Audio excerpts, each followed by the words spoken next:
empty pew. Pag sinabing empty pew, yung mga upuan sa simbahan, ano yun, nakikita niyo yung mga mahahabang upuan, yung parang backside na upuan, ano mo? So, yun po yung tinatawag na pew. Ngayon, sa panahon po natin, yan, yung mga monoblock na yan, yan na po yung empty pew po natin na yan po yun, yan, katulad po dito, may 3 bakante po dito. So, yan po yung tinatawag na empty pew. Buti na lang, nandyan po kayo.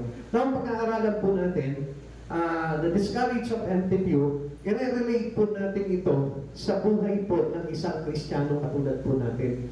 If you are empty, like the empty pew, ibig sabihin po dito, mayroon pong discouragement na nagaganap po dito. At yun po yung tatalakayin natin kung kanino po tayo nakaka-discourage kapag tayo po yung palaging empty pew. Kaya mahalaga po yung attendance po natin sa ating Panginoon.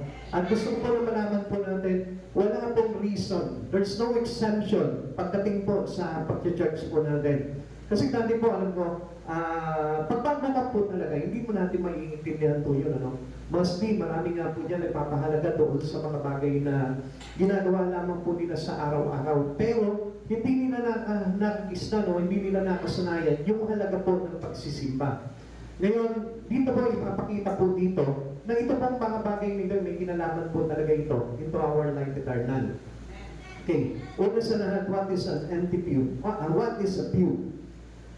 It's a long bench seat or enclosed box which for seating members of the congregations or quiet in the church or sometimes in a courtroom. Now, kapag empty pew, ang ibig sabihin yan, walang laman na upuan. Sabihin mo sa katabi mo, buti na lang, nandyan ka. Okay. Para makita nyo ngayon kung anong ibig sabihin pagka meron tayong empty pew. Now, what comes to us an empty pew? Ano po ba yung parang epekto po niyan sa atin? Ganito po yan, ano po? About the pew that is empty due to physical sickness, injury, travel, or unforeseen circumstances. Ilan lamang po ito, ano po? Ito pa po. The pew that is empty due to spiritual sickness. Ito, medyo critical po ito pag sinabing spiritual sickness. Lukewarmness or full-blown apostasy. Medyo mabigat na po ito. Mabigat po talaga ito. Pag spiritual sickness, ibig sabihin, namamatay yung espiritu po nun. Kung bakit ayaw nagsisimba, kung bakit ayaw nag-church, ayaw mag-worship sa Lord, ibig sabihin may karamdaman po yung espiritu. Lukewarmness, ibig sabihin po nun, pinanlalamigan na pagdating sa mga bagay, pagdating sa Panginoon.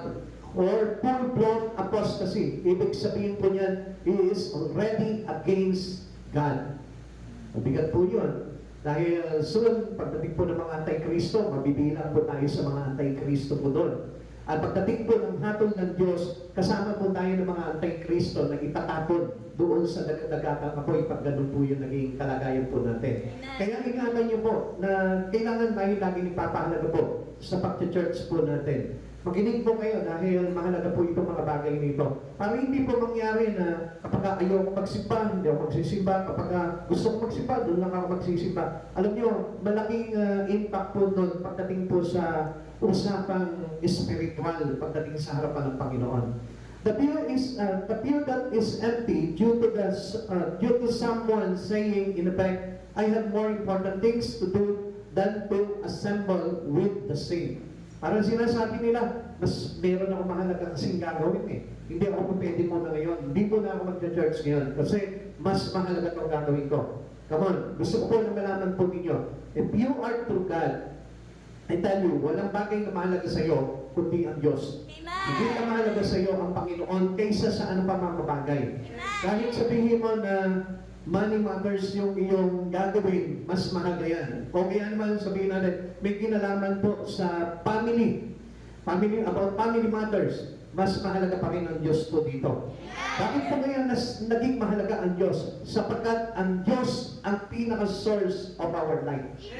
Kung wala ang Diyos, wala ang buhay. Kung wala ang Diyos, hindi tayo maliligtas. Kung wala ang Diyos, wala tayong hininga. Kung wala ang Diyos, wala tayong buhay na walang hanggan. Ganun lamang po kasimple yun na dapat maintindihan po natin yung bagay na yun. Kaya nga, kapag halimbawa ganito po yung attitude po natin na mayroong ibang mas mahalaga sa mga bagay sa buhay mo, ay naliyo, ito po yung pagpapakita sa harapan ng Panginoon ng tinatawag na lacking of value of God to them. Ibig sabihin, walang halaga sa iyo ang Panginoon. Ibig sabihin po nito, parang optional lang ang Lord sa buhay ko. Pagka gusto kita, Lord, o sige, nandyan ka. Pagka hinahanap kita, Lord, kailangan magpakita ka sa akin. Pero pag hindi kita kailangan, Lord, yan ka lang. Amen? So, yun po yung bagay na, kumagay parang nagkakasala tayo sa Panginoon sa mga bagay na yun. Wala na tayo doon sa dati nating pananampalataya. Yung past belief natin na minanap po natin sa ating mga magulang, sa ating mga ninuno, kaila Maria Clara, kaila Father Damaso. Wala na po tayo sa ganoon. Noong araw, noong panahon po nila, napakahalaga nga po ng pagsisimba eh. Kaya lang po, mayroong mga pananampalataya na kailangan ituwid po natin at kailangan na nakaayon sa salita ng Diyos. Sapagkat yung salita ng Diyos, napakahalaga po yan dahil yun yung kahulmahan dapat ng buhay ng isang tao na talagang naniniwala kay Kristo. Dahil hindi naman po tayo tatanggapin sa langit kapag hindi po tayo naturuan ng mga bagay na gusto mangyari sa buhay po natin ng Panginoon, which is God's will. Yung pong tinatawag na kalooban ng Diyos sa buhay po natin. Now, the MTPU does not sing, it does not pray, it does not edify, it does not teach or exhort, but the MTPU is not silent. In fact, it screams a great deal about the quality of some of the Lord's people and some of the Lord's churches. Sa Tagalog, basahin mo natin. Ang bakanting bangko ay hindi umaawit, hindi ito nananalangin, hindi ito nakapagpapatibay, hindi ito nagtuturo o nagpapayo, ngunit ang bakanting bangko ay hindi tahimik. Sa katunayan, ito'y sumisigaw tungkol sa kalidad ng ilan sa mga tao sa Panginoon. Ibig sabihin yung quality natin as a Christians to God. At ano pa po yun? At ilang mga simbahan ng Panginoon. So ito pa mga empty seat po natin ito, empty pew natin ito, ito'y naglalarawan ng walang pagpapahalaga sa Diyos. Naglalarawan naman po sa ating bilang mga Kristiyano na kapag tayo po ay lagi tayong nawawala pagdating sa pagsamba sa Panginoon, yung quality po sa harapan ng Panginoon, yun ang naglalarawan po sa atin. What quality we have with God. O anong klaseng simbahan meron tayo. O anong klaseng Kristiyano ikaw sa harapan ng Panginoon. Alam niyo, mga kapatid sa Panginoon, pagdating ng araw, hahatulan tayo. Kaya nga, kailangan na ingatan po natin yung pagiging hatol po natin. Every step that we move, lahat ng bagay na ginagawa natin, especially in the Spirit, with God, kailangan iniingatan po natin yun. Huwag natin babaliwalain yung mga bagay sa Panginoon dahil the judgment of God is coming. Surely, it is coming. Dahil walang tao na hindi haharap sa hukuman ng Panginoon. Every one of us, haharap tayo at magsusulit po tayong lahat. Kaya ingatan niyo po itong mga bagay na ito. Kung pinapahalagahan niyo, halimbawa, yung inyong mga negosyo, yung inyong trabaho, yung inyong pag-aaral, yung pamilya po ninyo, mas higit na pahalagahan po ninyo, ingatan po ninyo yung relasyon ninyo sa Panginoong Jesucristo. Gusto po ng Lord na maunawaan natin itong mga bagay nito. Kasi nakikita ko po, so, hindi lang po dito sa Kalasyaw, even doon sa mga church po natin ngayon. Nakikita ko po kasi yung kalagayan po ng tao na parang, it is really na parang pwede nilang i-neglect yung mga bagay sa Panginoon. It can be easily neglected to them. Kaya nga, nakakatakot po talaga ito.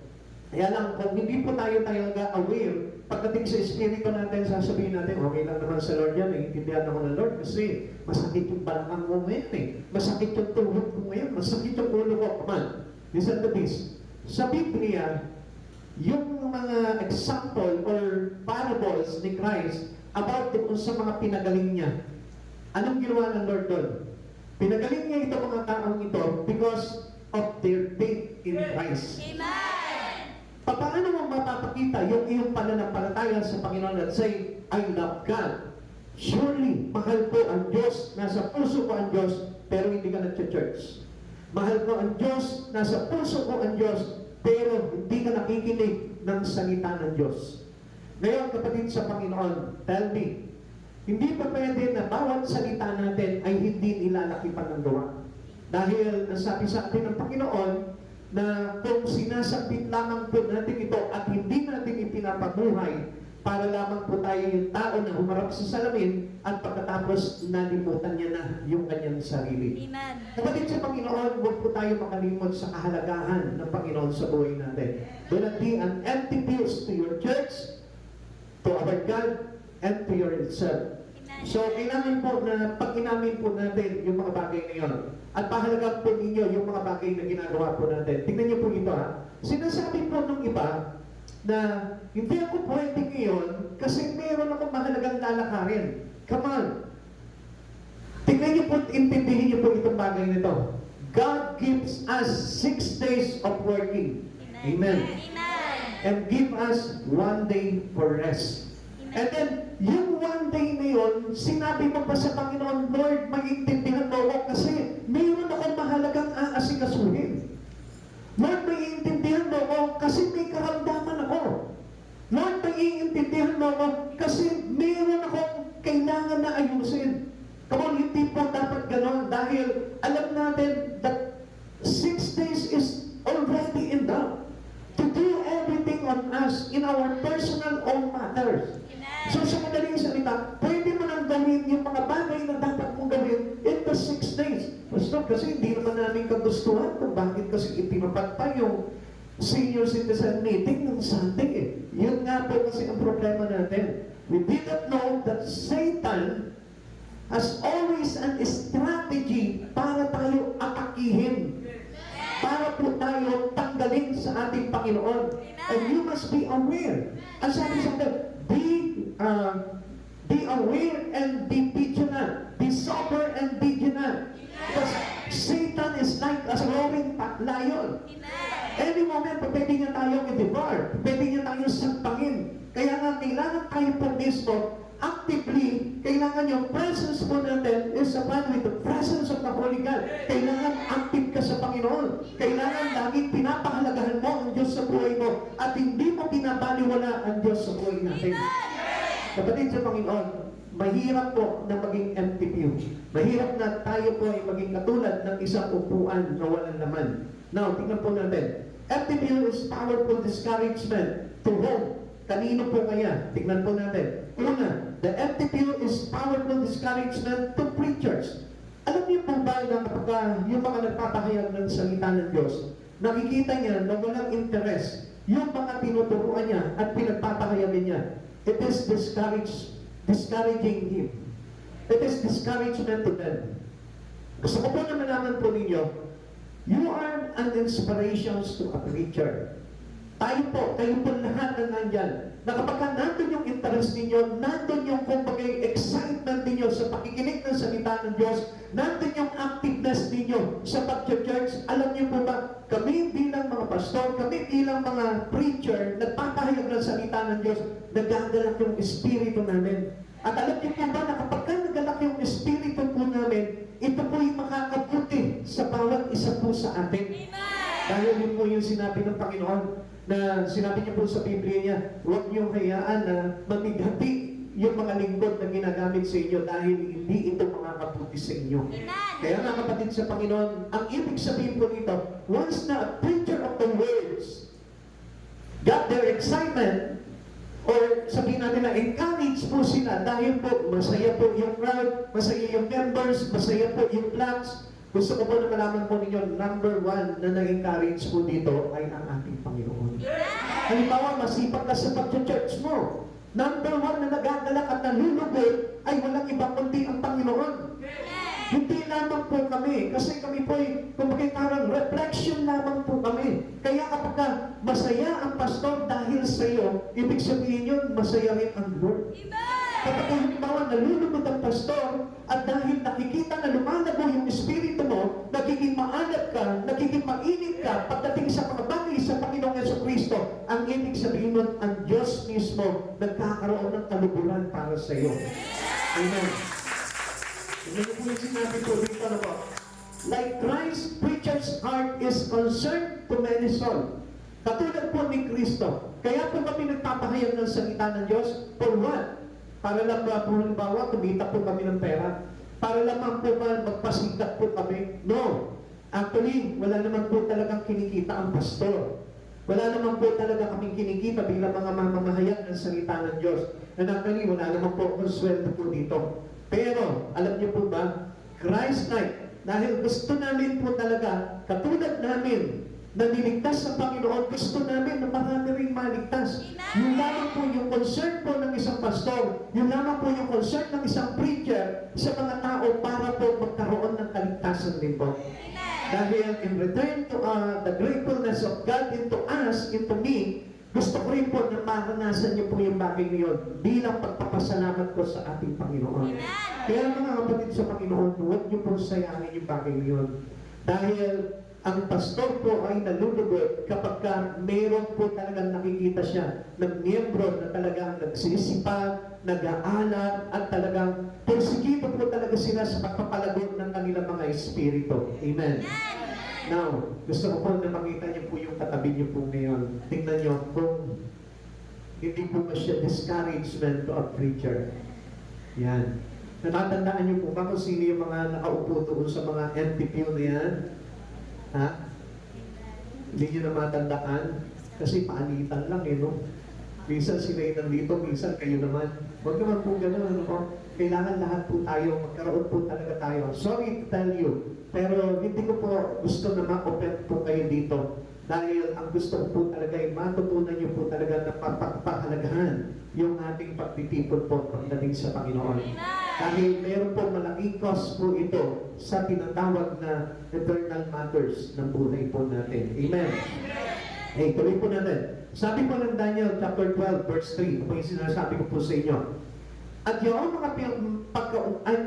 may pagkaunawa at tumakay sa marami tungo sa kabutihan ay maningning na parang tala sa kalangitan magpakailanman. Sabi po dito ni Daniel, sabi niya parang maningning na tala sa kalangitan. Sino po yun? Yung mga nagpapahayag ng salita ng Diyos, yung mga nag-aakay, and especially ikaw mismo na nagpapahalaga sa kaligtasan mo. Paano tayo maliligtas kung halimbawa wala po tayong gana sa mga bagay po sa Panginoon? Sino po dito yung nangarap na minsan na gusto ko, Lord, someday dyan po ako sa piling mo sa langit? Yan. For sure, lahat tayo, ano po? Pero parang meron pong hindi nagtaas ng kamay, ayaw niyo ba sa piling ng Diyos? Ha? Tingnan ko nga po ulit. O yan, lahat na ngayon, ano? Kanina tinapat lang magtaas ng kamay eh. Ang hirap naman po kasi nun, baka mamaya. Dahil sinasabi natin, gusto mo ba mapunta ng langit? Siyempre, kiniklaim natin yun. And absolutely, kapag hindi mo kinlaim yun, parang sinasabi mo sa Lord, ako, okay na ako sa ikiyak, no? Ang hirap naman po nun, ano ba? Sabi po ni Daniel, parang isang maningning na tala sa kalangitan. So, ibig sabihin po niya, yung pagpapahalaga po natin, always reminds you, ang sabi ng Lord, yung mga preacher niya ay galing sa puso niya. Christ-like, sabi nga po dito, katulad ni Kristo, ang layunin po ng mga nagpapahayag ng salita ng Diyos ay yung mga kaluluwa po natin. Okay, pakita ko po sa inyo, sabi po ng Jeremiah chapter 3 verse 15, bibigyan ko kayo ng mga pinunong sumusunod sa akin at pamahalaan nila kayo ng buong katalinuhan at pagkaunawa. Sabi niya gano'n, I will give you a pastor according to mine heart. So itong mga preacher, itong mga pastors na ito, galing sa puso ng Diyos.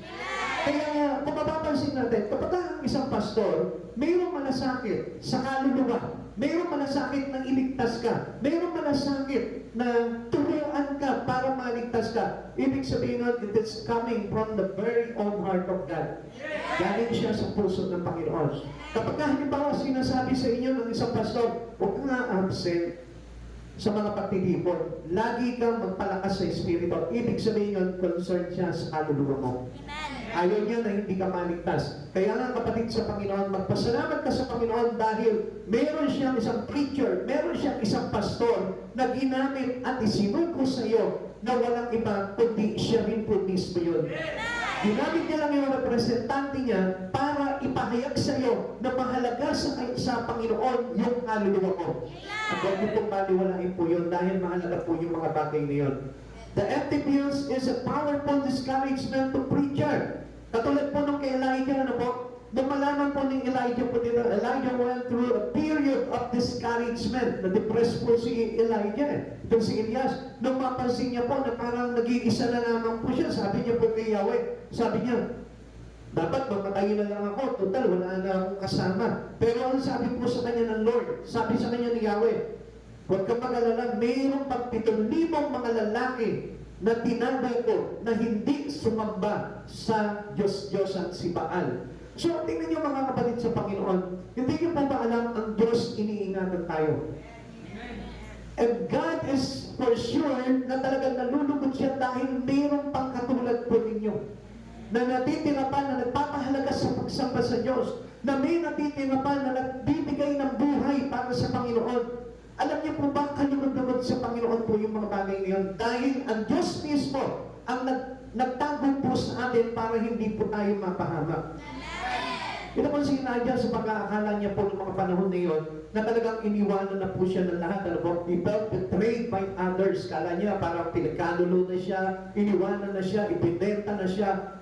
Pero hindi niya alam, nandun pa rin, nakagabay pa rin po sa kanyang Panginoon. Like for example, tayo po, ano po? Habang tayo po ay nagiging masipag po tayo sa pagsamba sa Panginoon at hindi tayo nagiging katulad ng MTQ. Gusto ko po na malaman nyo, iniingatan kayo ng Panginoon.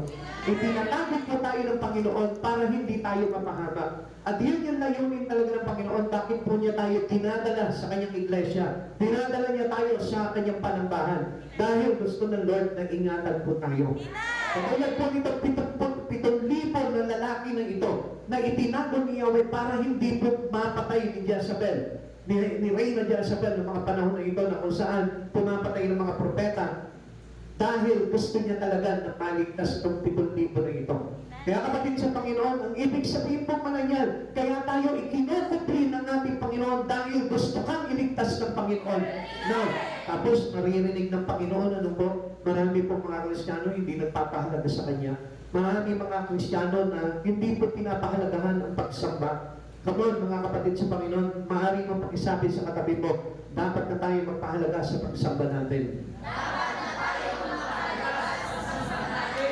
Ito po, hindi po ako manghuhula, ano po. Tingnan niyo po sa Sunday, tatamarin kayo mag-church. The next Sunday.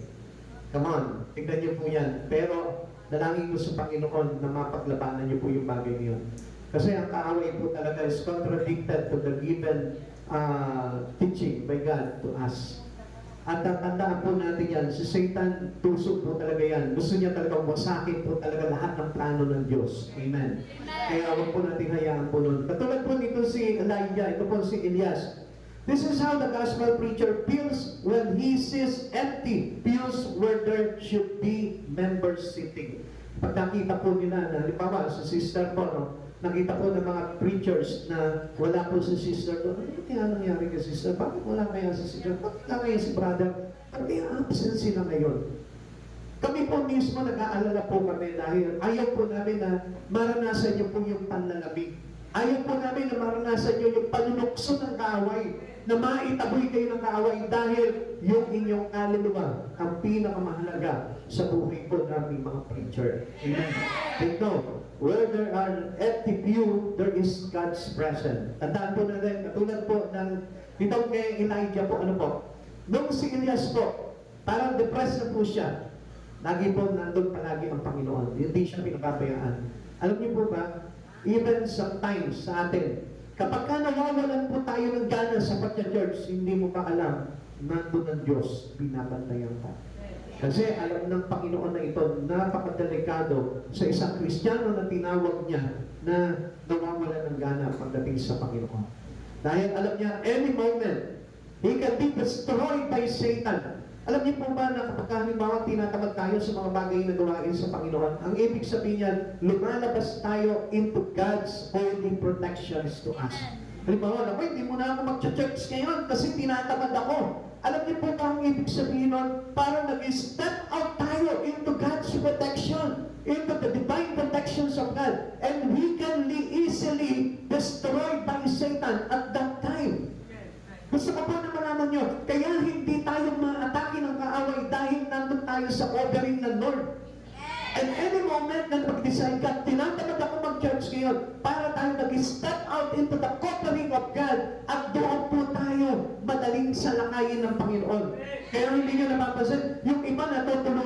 na ako mag-church, sinatamad na ako nun. Lagi naman ako tinatamaan na ng preaching. Eh. Ang sakit sa kalooban ko kapag pinatatamaan ako ni pastor. Kung huwag kang masaktan doon, it is a lie of Satan. Kasi nungalingan lang ni Satan yun. Ang hangad sa iyo ng mga nangangaral ng salita ng Diyos ay kaligtasan ng kaluluwa mo. Amen. Wala po ang teacher. Walang nangangaral ng salita ng Diyos na hangad na saktan yung kalooban mo. Ang hangad po nila kaligtasan mo. Ang hangad po nila yung maligtas yung kaluluwa mo. At huwag po ninyong isipin na ako lang naman yung pinatatamaan ni Pastor doon eh. Porkit absent ang puro ko nung nakaraan, pinatamaan na ako ni Pastor. No, no. Huwag yung isipin yun. It is a lie of Satan. Mahal kayo ng pastor. Mahal kayo ng mga nangangaral ng salita. Because He is coming. He is belong to the heart of our God. Amen. Talagang masakit lang po minsan na tanggapin yung katotohanan. Pero sabi nga po sa atin ng Biblia, ang katotohanan magpapalaya sa atin. Sabihin mo sa katabi mo ngayon, pinalaya ka ng Lord. Pinalaya ka ng Lord. Kung. Kung. Diba? Kung. Sabihin mo sa kanya, kung. Hangkong. Ay, hindi. Kung. Kung tatanggapin mo ang katotohanan. Amen. Do not take the lies of Satan in you.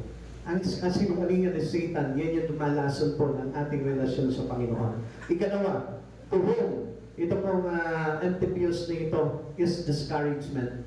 The antipius is discouragement to a potential Christian. Sino po dito yung mga bago lamang po na naging bahagi po ng church na ito? Meron po bang bago?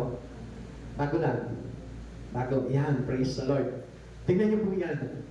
Pansinin niyo, pansinin niyo po ito. Kapag nakita niyo halimbawa, let's say, inibalik kayo, no? Tapos nakita niyo, walang katao-tao, dalawa lang. Si pastor lang, tsaka yung isang miyembro, tsaka ikaw. Anong mararamdaman mo? Totoo lang, anong mararamdaman niyo? Ha?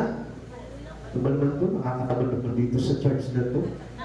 Parang one na kami ni pastor dito. Yan, nakakatamad eh. Boring! Amen? Boring! Katulad naman kami mo ngayon, no? Board na board na.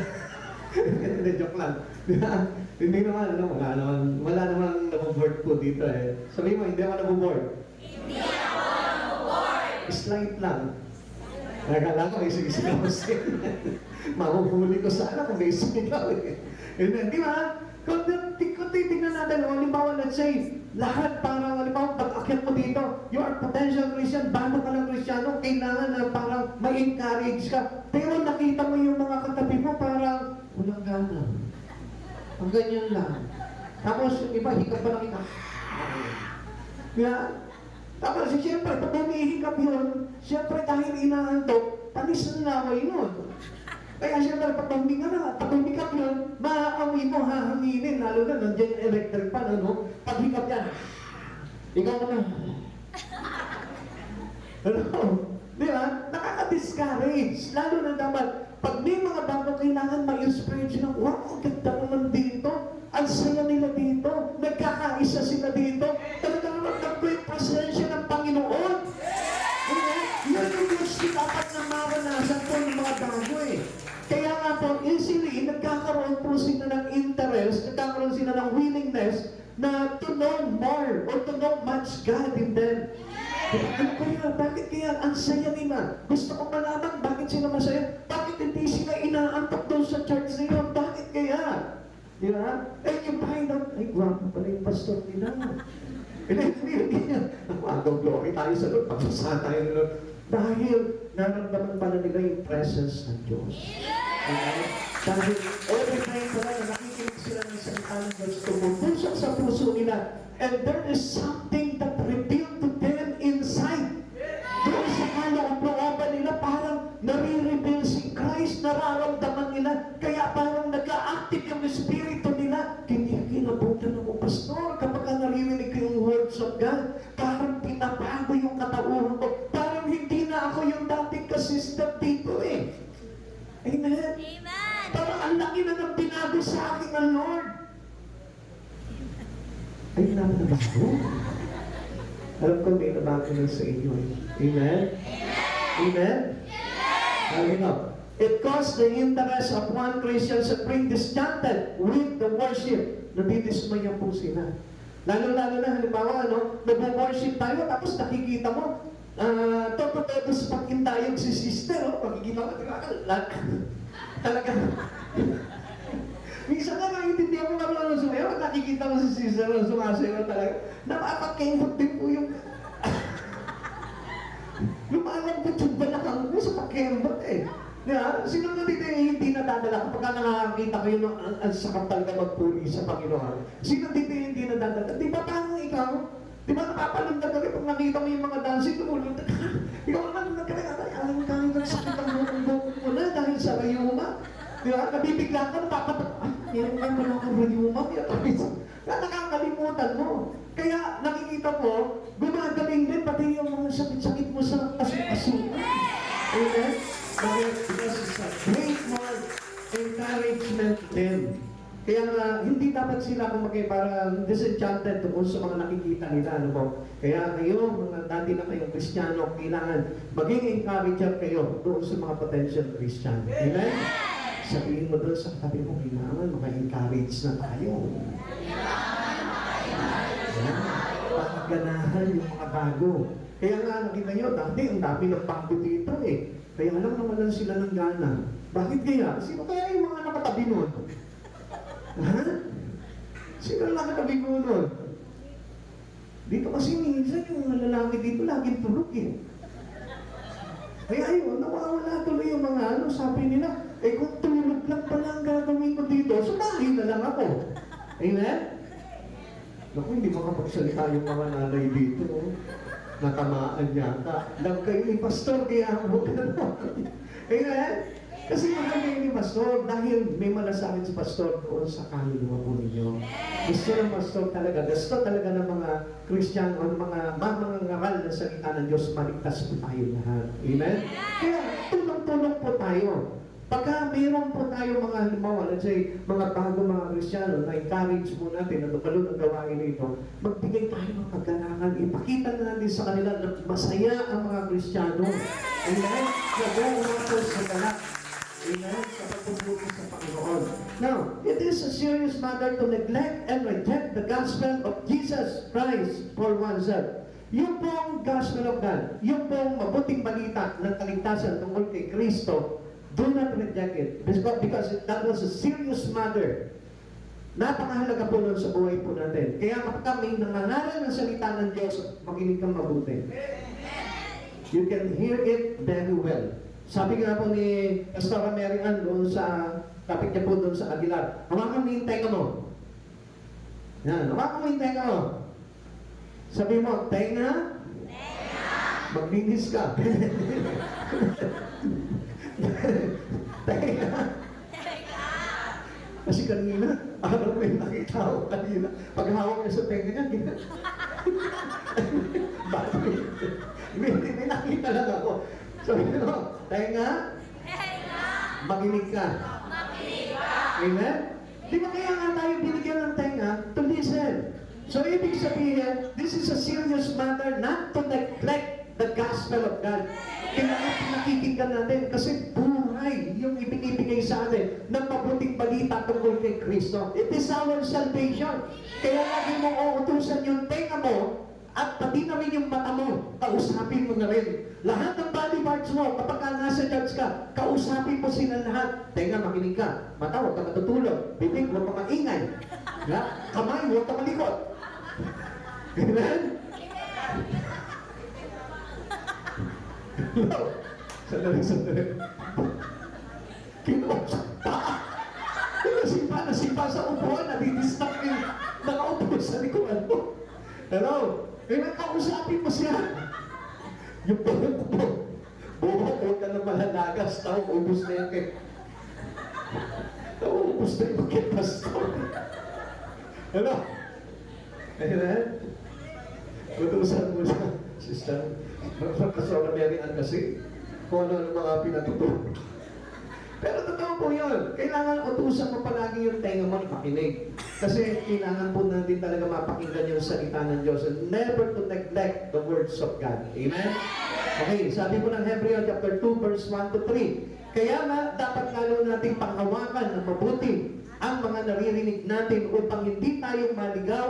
Ang mensaheng ipinapahayag sa pamamagitan ng mga anghel ay nagpapatunay totoo. At sino man lumabag o hindi sumunod dito ay tumanggap ng kaukulang parusa. Para sa ganon, we cannot be judged according to our neglections to the Word. Kasi pagka neglect natin, di natin pinakikinggan yung salita ng Diyos, mayroon pong hatol yun na kaparusahan. Amen.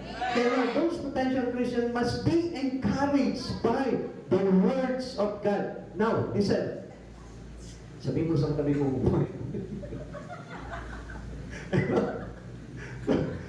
hawakan mo naman yung bibig. Hawakan mo yung bibig mo. Sige, sabi mo, bibig. Huwag ka mahiningan. Mali kasi ako kanina eh. Nasabi ko, pati ako kasi umawak sa tenga ko eh. Sabi ko, tenga, makinig ka. Kaya tuloy, napapakinggan ko tuloy pati mga kwentuhan nyo dyan. Amen. Okay.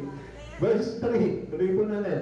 Verse 3. Gayon din naman, paano tayo makakaiwas sa parusa kung hindi natin pahahalagahan ang napakadakilang kaligtasan ito. Ang Panginoon ang unang nagpapahayag ng kaligtasan ito at ang mga nakarinig sa Kanya ang nagpapatunay sa atin na ito'y totoo. Sabi mo sa katabi mo, totoo ito. Totoo ito! Dito lang gagaling yung kaligtasan natin. Kaya nga, never neglect the words of God. Sabihin mo sa katabi mo ngayon, pakinggan mo ang gospel. Pakinggan mo ang gospel! Yan. Amen? Amen! Nakikinig po ba kayo? Tanongin mo, sabi mo, nakikinig ka ba? Nakikinig ka ba? Ngayon, pag hindi pa nakikinig yan, sabi mo, hawakan mo yung tenga mo. Kasabay ng paghawak mo sa bibig mo. Kaya na, turuan niyo palagi yung inyong tenga at bibig, maging yung mga mata po ninyo. Ano po? Huwag naman lahat. Baka pati yung kuko mo, uy, kuko, magbubig ka na, mahaba na. Lahat, yun, pag kinausap mo na. Okay, tuloy po natin. Okay. The empty pill says, to the non-Christian, it is not really all the importance to do what the Bible says. Sabi po dito, ano na? Ang sabi po dito, parang nagiging, ang saya natin ngayon, ano? Hey, sabi po dito ng empty pews, ano po? Sabi niyo, hindi ba pang mahalaga eh, na sundin natin lahat ng mga bagay na ipinapahayag sa atin. Come on, mahalaga po lahat yan. Lahat na nakasaad po dito, it is very important. Vital po ito sa buhay po ng mga Kristyano. Meaning, we are destroying the plans of God for men. Kapag hindi po natin pinakikinggan yung salita ng Diyos na ito, kapag hindi naging mahalaga po sa atin, itong gospel na ito, itong Bible na ito, parang winawasak natin yung plano ng Diyos para sa isang tao sa kanyang kaligtasan. Like ito nga po, katulad nga po nung kay Reyna Jezebel. Lahat ng pinapahayag ng mga propeta, sinisira niya, pinapatay niya lahat ng mga propeta.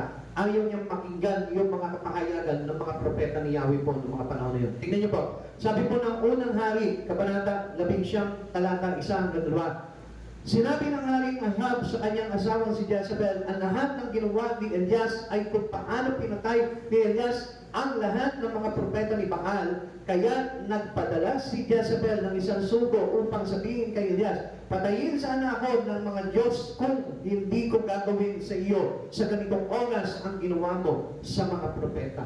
Come on, ganito po pala yan. Kapag tayo po pala, hindi po natin pinakikinggan yung salita ng Diyos para tayo si Jezebel. Pinapatayin natin yung God's plans of salvations to a man. Pakinggan niyo mo mabuti po ito. Halimbawa, ako, hindi ako nakikinig ng salita ng Diyos habang merong nagpapahayag. Ang ibig sabihin niyan, pinapatay ko yung salita ng kaligtasan sa buhay ko. What do I mean here? Yung salita ng Diyos na yun, yun yung naglalagay sa atin para tayo magkaroon ng kaligtasan. And then kapag hindi mo ito pinakikinggan, you neglect it. Parang sinabi mo, pinatay mo na yung magliligtas sa buhay mo. Amen? Kaya nga, never neglect the Word of God. It is a serious matter. Huwag po natin i-reject po yung salita ng Diyos dahil magiging talagang critical yung kalagayan, yung condition ng ating espiritu when we neglect and reject the words of God. Kaya kapatid sa Panginoon, yung kahalagahan ng salita ng Diyos, dapat po, mapunan po palagi po yan sa atin. Kaya nga kapag punong-puno yung puso mo ng mga kapahiyagan mula sa salita ng ating Panginoon, ibig sabihin nga, pinupuno mo yung sarili mo ng kaluwalhatian ng Diyos para pagdating ng araw, maliligtas ka. And number 3, the LTPU is discouragement to the other members. Una, sa mga preacher daw po. Ikalawa, sa mga potential Christian. And then, doon sa kapwa natin mananampalataya. It reflects an indifference and lack of concern for spiritual goals. Ang ibig sabihin po nito kasi, every one of us, every members of this church must know or search for what God's gift for them. Now, halimbawa, yung katabi mo, o ikaw mismo, tanungin mo yung sarili ko. Sa pakikinig po natin kasi, sa mga kapahayagan po na ito, at kapag lagi po tayong active, hindi tayo empty pew, hindi po tayo laging ma-absent, nakikita natin yung panawagan ng Diyos sa buhay po natin. What is the God's gift according to your searching for God? Halimbawa, lagi ka nag-church, ano po? Ibig sabihin yan, Diyos ang nagdadala sa iyo po dito. Si Jesus po mismo. Bakit? Kasi merong ibinigay sa iyo ang Panginoon na kaloob na magagamit mo po iyon para sa kaluwalhatian ng Panginoon. And surely our goals in assembling together for the worship of God are the highest. Ito po yung pinakamataas na ginagawa po natin sa buhay po natin, yung ating pag-worship sa Lord. At tandaan po natin, lahat po kayo mayroong God's given gift. At yun ang dapat natin tuklasin kung ano yung gift ng Lord sa buhay mo. Hindi lamang po tayo parang nakaupo lamang po siya dyan. Kailangan tayo ay functionally na nagagamit ng ating Panginoon. We are functionally equipped by God. Amen?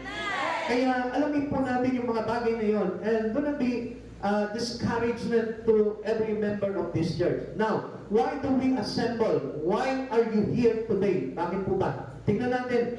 May itong mga tanong na ito, may mga tanong po dito na sasagutin ng isang MTPU. Pag sinabing MTPU, tayo po yun na lagi po, halimbawa, let's say, lagi kang uma-absent sa church, ano po? Ito yung sagot po ng mga MTPU. Una-una, are you here to edify and to be edified? Ang sagot ng MTPUs, ganito, I don't want to edify or to be edified. Ayaw niya na maging matibay o pasiglahin yung kanyang relasyon sa Panginoon o yung kanyang espiritu. Another one, are you here because we want to grow spiritually? Nandito ka ba dahil gusto mo lumago yung espiritu ko? Ang sagot po ni MTPU says, I don't need to develop myself spiritually. Ayaw ko lumago sa espiritu. Wala akong pakialam kahit wala akong alam sa espiritu. Now, paano ka maliligtas? Kay MTPU, kaya po lagi siyang empty. Kaya po mayroong mga Kristiyano na laging ayaw sumamba. It is because they have no interest to grow spiritually. Nasyang pakialam po doon sa bagay niyon. They don't mind it. Kung meron man po siyang alam sa espiritu o wala, okay lang sa kanya yun. It is very critical.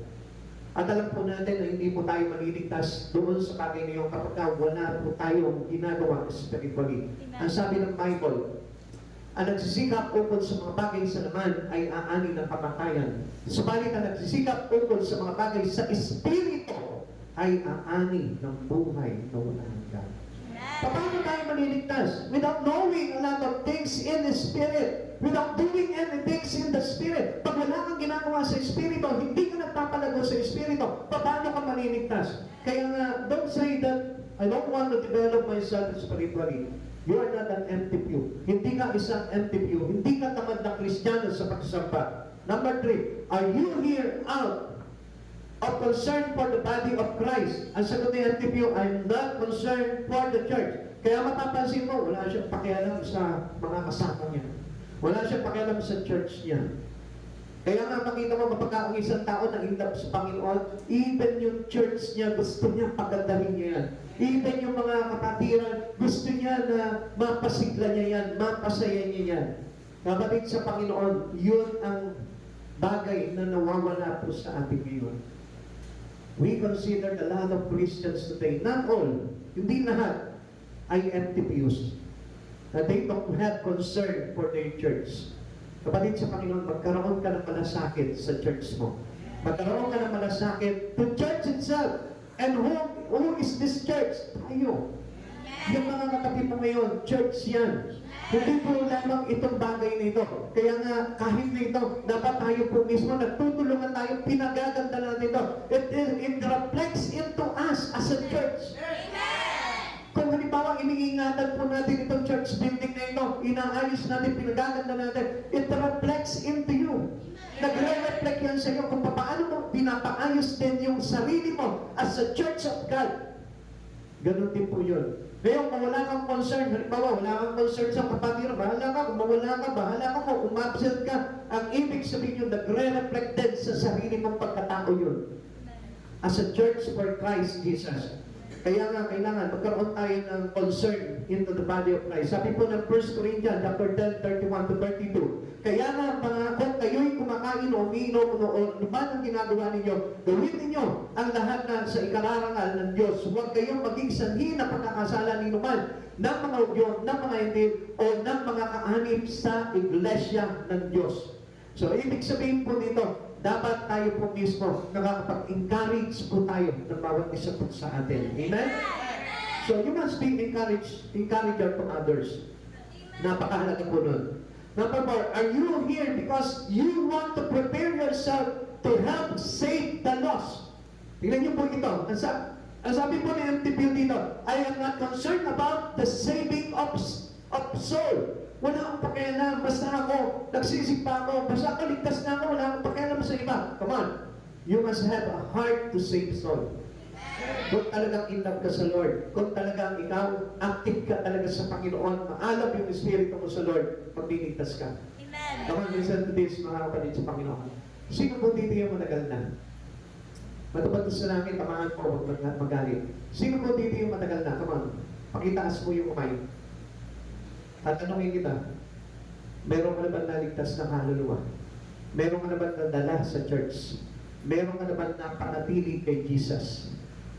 Even yung mga bago, tatanungin kita, if you says today na ako, in love na ako sa Lord, na naranasan ko yung presensya ng Lord, that I am already saved by God, tatanungin kita, meron ka na bang malasakit na magligtas ng kaluluwa? Mga kapatid sa Panginoon, gusto ko po na malaman po ninyo, ito po ang bagay na ito'y napakahalaga para ipakita mo na ikaw talaga ay sa ating Panginoon Jesucristo, actively living into the Spirit of God already. Alam niyo, maniniwala ako doon sa mga baguhan pa lang sa Panginoon na talagang wala pa po sila talagang concern na mag-save ng mga ibang tao. Pero tayo po na matatagal na sa Panginoon, I hope na maintindihan natin, matutunan natin itong bagay nito. Meron ka mga kamag-anak, meron ka mga pinsan, meron ka mga kaibigan, meron ka mga kapitbahay. You can encourage them for them to be saved. Huwag lang ikaw. Kasi ang sabi ng Panginoon, ang pagligtas ng kanyang sariling buhay ay siyang mawawalan nito. Subalit ang pag-alay ng kanyang buhay alang-alang sa akin at sa mabuting balita ay tatanggap ng makasandaang ibayang pagpapala sa buhay na ito at sa buhay na walang hanggan. Listen to the words of God. Listen to God Himself. Dahil ito yung gusto talaga ng Lord, na tayo po mismo magkaroon tayo ng concern to save soul. Pag matagal ka na, dapat sikapin mo na mayroon ka na naliligtas sa Panginoon.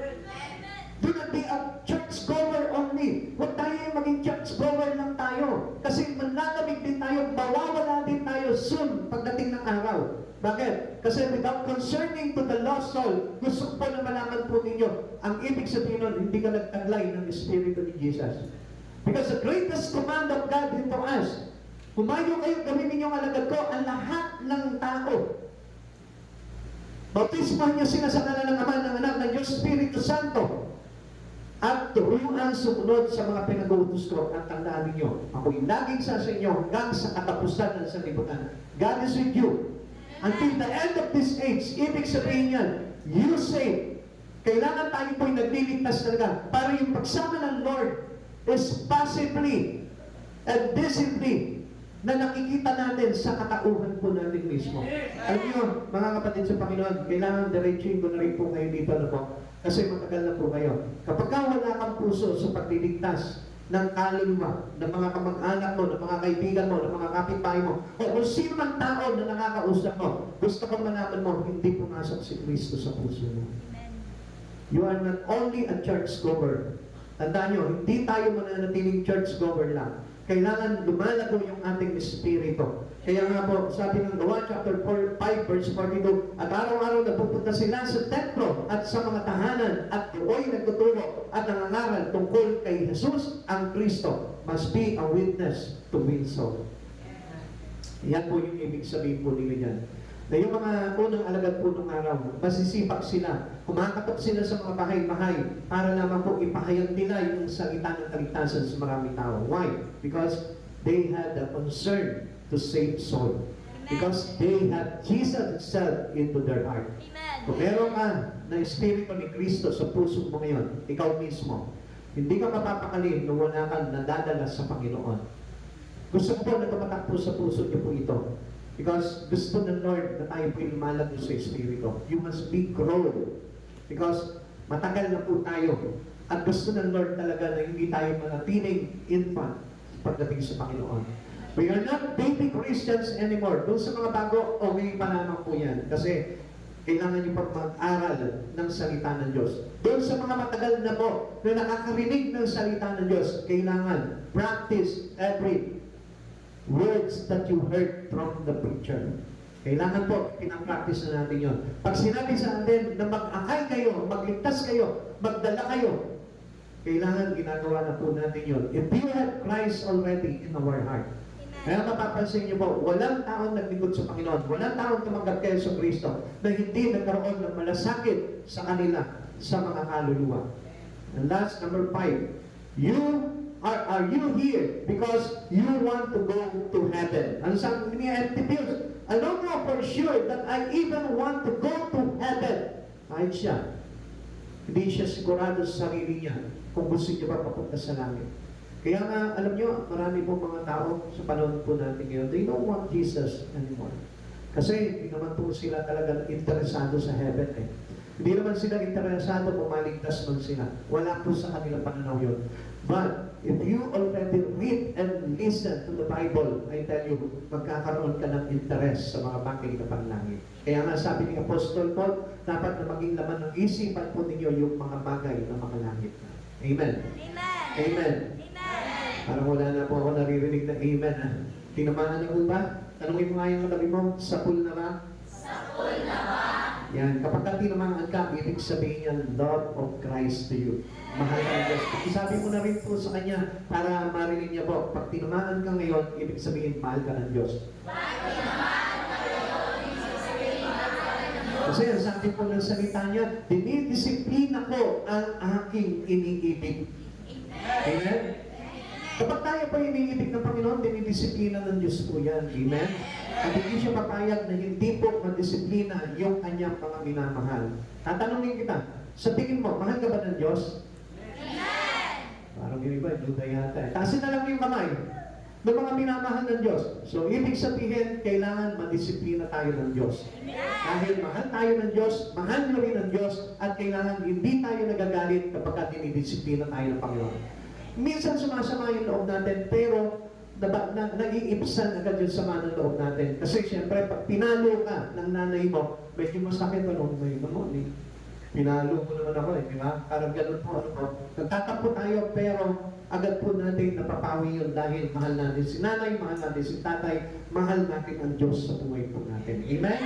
Kaya huwag tayong magtatanim ng galit kapag dinidisiplina tayo ng Panginoon.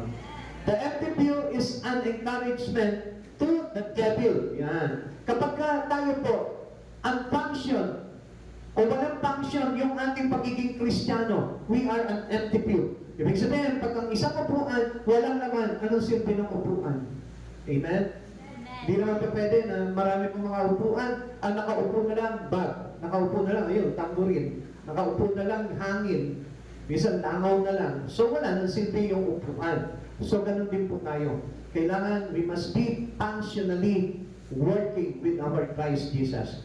Amen? Kailangan po, maging teammate tayo ng Lord sa lahat ng bagay. Sa lahat ng mga ginagawa, kailangan tayo po yung ka-team ng ating Panginoon. Amen? Gusto mo ba yun na maging ka-teamwork tayo ng Panginoon? Then, gawin po natin kung ano yung mga discipline ng Lord sa buhay natin. And do not be encouragement to the devil. Kasi pag wala tayong ginagawa, parang ina-encourage na si Satan. Parang tinutulungan natin si Satan. Kapag tayo nagiging katisuran ng mga kapatiran po natin, parang encouragement to Satan yun. Inaway mo, halimbawa, yung kasister mo, ibig sabihin nun, encouragement to the devil. Amen? Halimbawa, hinaya mo, hindi ako mag-church sa Sunday, ha? Ikaw meron. Oo, hindi na rin ako huwag maging encourage. Dahil encouragement to the devil yung bagay na yun. Sabihin mo sa kanya, hindi mo na ako makapag-church, kailangan mag-church ka. Pag hindi ka nag-church, mag-church ako. Hello? Parang hindi na nila naintindihan, ano?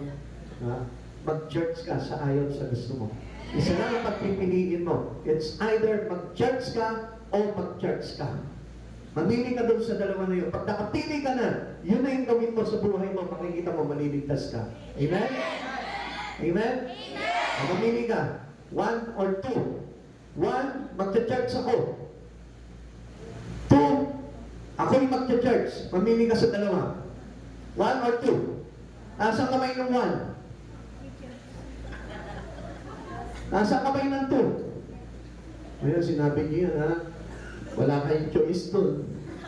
Magcha-church ako o ako'y magcha-church. So, wala na absent. Do not be an empty pew kasi magiging encouragement tayo into the devil. Satan wants us to be lost. Kapag lagi po tayo hindi nagcha-church, ano mapapakinggan po natin? We cannot say it to God, Lord, you are here on my heart. Mahal kita, Lord Pero hindi ka nagcha-church, ay tayo, hindi mo mahal ang Diyos. Do not be an hypocrite yun. Hindi po makapayag yung keyboard natin. Parang nakikarry away siya. The MTPO encourage him in his effort to keep and or pull people away from God. Huwag po ganun, Huwag po natin hinahatak sila palabas pagdating po sa Panginoon. Dahil tayo po'y magiging encouragement to the devil. 1 Peter chapter 5 verse 8. Kumanda kayo at magbantay, ang diablo ay kaaway ninyo ay parang niyong umaatungan at aling-aligid na umahanap ng masisila. He is happy to the person who doesn't have time for Jesus. Yung nga po, yung sinasabi ko, hindi mo na ako mag-church, happy si Satan po.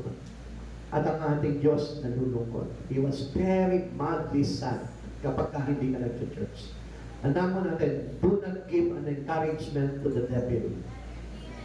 If Satan has a trophy case, imagine the MTPUs would be in the most prominent position. Parang, baka mamaya, ikaw yung maging bibigyan ng reward, o bibigyan ng parangal nito si Satan. Every time your pew is empty, when it's need to not be, it's represent victory of Satan. Na kahit na sabihin po natin, hindi naman kinikilangan, pero lagi kang absent, I tell you, it is victory to Satan. Dapat kung hindi naman kinikilangan at wala namang halaga, mag-church ka pa rin. Dahil gusto ng Lord na magtagumpay po tayo. Dahil kapag sinunod po natin, halimbawa yung panlalapit natin, panghihina natin sa Espiritu, pawawalang gana po natin, it is victory to Satan. Huwag naman po natin pagtagumpayin sa Satan. Heaven is a prepared place for a prepared people. Kaya nga po tayo nag-church because we need to be prepared. Those who could have built an empty pew will be lost eternally. Not because their pew were empty, but because they failed to prepare themselves for heaven. Kaya nga sabi ko nga po sa inyo, kung ano yung ginagawa natin ngayon, it is our preparation that we will do it from heaven. Yun din ang gagawin po natin. Kaya huwag po kayong tatama rin sa mga bagay nito. Sabi ng Mateo chapter 25, verse 34, kaya sasabihin ng hari sa mga nasa kanan niya, "Hali kayo, mga pinagpala ng aming Ama, pumasok kayo at tanggapin ang kahariang inihanda para sa inyo mula pa ng likhain ang daigdig." Walang sino man dito na nagnanais na mawala ka sa anumang kadahilanan. Ngunit hindi ba't nakalulungkot kung mawala ka dahil lamang sa sapat na kawalan mo ng interes sa paghahanda sa iyong sarili para sa langit na ang iyong upuan ay hindi makatarungang walang laman sa halos lahat ng oras. Kapatid, hawakan mo yung upuan mo ngayon. Hold it tight. Hawakan mo na mahumupit. Come on, do not look at me. Just close your eyes habang hawak mo yung upuan mo. Sabihin mo sa Panginoon, Lord, sa oras na ito, itong upuan na ito, na hawak ko, itinatatak ko ang aking pangalan hanggang wakas, hanggang sa pagpapalit mo. Nakatatak na ang pangalan ko sa upuan na ito. Katulad ng pagtatala mo ng pangalan ko sa aklat ng buhay. Panginoong Yesus, sa oras na ito, ako'y sa iyo at ikaw ay sa akin. Salamat sa iyo, Panginoong Yesus. Tayo po lahat ay magsitayo.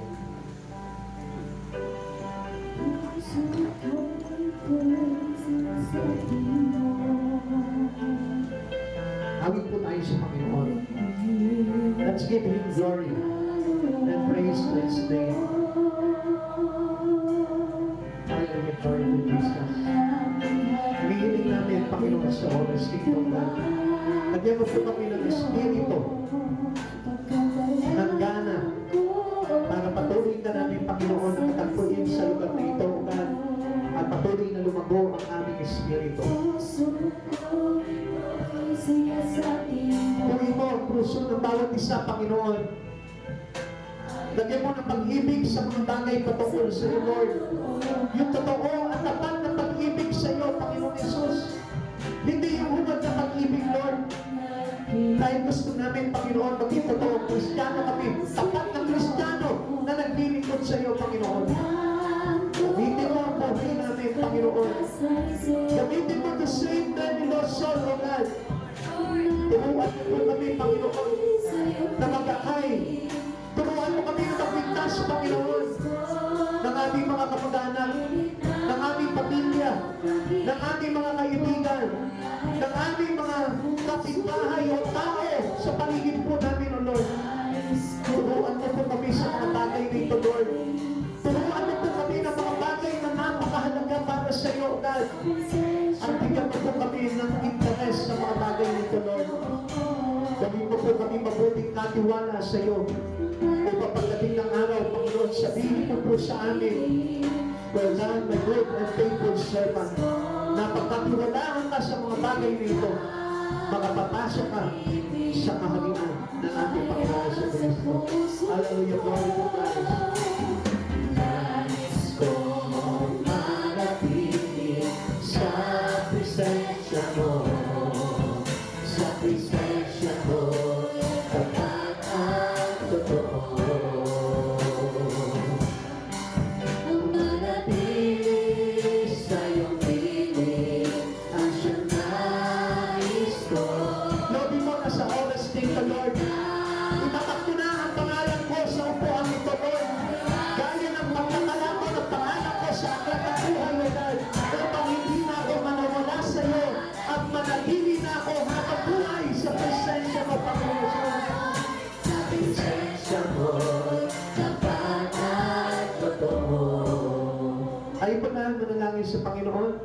Ama namin Diyos, napapasalamat po ako sa buhay na kaloob mo po sa amin, O Lord. Binigyan mo po kami ng pagkakataon, Panginoon, na makaharap sa iyo at magamit ang aming buhay, O God, even though we are not worthy, O God, hindi po kami karapat-dapat. Subalit, tinawag mo kami, Panginoon, upang magamit ang aming buhay, O God. Maraming salamat po, Panginoon, sa mga bagay na kaloob mo, Lord. At ayaw mo matuklasan din po namin, Panginoon, kung ano yung kaloob na nais mo na magagawa po namin para sa karangalan mo, O God. Kaya mo, abutin mo po, Panginoon, at palaguin ang bawat espiritu po namin na narito ngayon, O God. Magkaisa po kami sa pananampalataya para sa kadakilaan mo, Panginoong Jesus. Gamitin mo po ang buhay ng bawat isa, Panginoon. Panginoon, pagpalain mo po ang bawat isa sa espiritu, O God, at sa mga bagay na banal, Panginoong Jesus. Hayaan mo na ikaw yung Diyos na patuloy na magpalago ng aming mga espiritu, O God. At hayaan mo, Panginoon, maging yung aming mga kapatid kapatid na wala dito. O Lord, ipaalala mo po sa kanila ang kahalagahan mo, Panginoon, sa kanilang buhay. At hindi nakawaglit pa kailanman, Panginoon, sa kanilang mga puso. O God, Panginoon, dalangin ko po na magumapaw sa kanilang puso, Panginoon, at biyaya ng presensya mo sa araw-araw, O God, upang hindi po ito manakaw sa kanila, manimutan nila ang halaga mo, Panginoon, sa kanilang buhay. Maraming salamat po, dakilang Diyos, pagpalain mo po ang bawat isa sa kisig-liglig at umahapaw na pagpapala, O God, especially, Panginoon, sa Espiritu mo, Panginoon, sa mga bagay na banal patungkol sa iyo, O God. Kaya mo matuon ang aming mga isipan sa mga bagay na makalangit, mga bagay na banal, mga bagay na tinuturo mo sa bawat isa namin, Panginoon Jesus. Salamat po at sa aming pag-uwi, ingatan mo po ang bawat isa, O God, at maluwalhati kami makauwi sa aming mga tahanan, kasama at dala namin ang presensya mo na ibabahagi po namin sa aming mga pamilya, O God. Salamat po, dakilang Diyos. Muli po, O God, sa iyo po kami nagbabalik na pasalamat, papuri at pagpaparangal sa dakilang pangalan mo po lamang in Jesus' name. Amen. Amen. God bless you all po. Pagpalain po tayo lahat ng Panginoon.